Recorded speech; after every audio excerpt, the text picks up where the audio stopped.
Hello sa inyo mga kuys, at medyo umayos-ayos na nga yung pakiramdam ko. Naisip ko na rin na pumunta ng SM San Pablo. Dahil dapat nga kahapon ko pa kinuha yon dahil kahapon yung schedule. Dahil inuna ko ang turok ni Malia.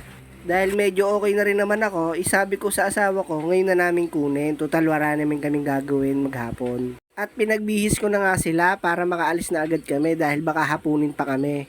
At paglabas nga namin ng compound, nakita ko traffic. Naalala ko nga pala, ngayon ililibing aking kababayan. Condolence nga pala sa pamilya Ordanza. Buti na lang walang traffic sa barangay Maahas. At sa mga magtatanong nga pala kung magkano ang nagastos ko sa passport.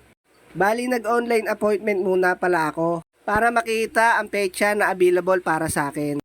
At pagkatapos kong mapili ang petsa na gusto ko, nagbayad ako sa 7-Eleven. Binayaran ko nga pala sa 7-Eleven is 1.2. At kailangan mo rin palang magdala ng 2 valid ID dahil record daw yon. Meron pala silang isang option kung gusto mo for delivery or pick up. Ang pinili ko yung pick up, total wala rin naman akong gagawin ng araw na yon. Syempre para makagala na rin. Gusto nyo nga palang kumuha ng passport, dito na kayo magpunta sa SM San Pablo. Sobrang bilis at walang hassle. At pagdating nga namin doon, nakuha ko agad ang passport. Talagang sobrang bilis. Recommended ko nga pala dito sa SM San Pablo. At pagkatapos ko makuha ang passport, tinagaya agad ang bulilit dito sa Kabakabayuhan. At pagkatapos niya nga maglaro, nagutom daw siya. At syempre, umorder na rin ako dito sa Sisigan sa second floor sa SM San Pablo. Ang inorder ko na may lechong sisig, sa asawa ko na may bangus sisig. Ang sabi niya, hati na daw sila ng kanyang mama.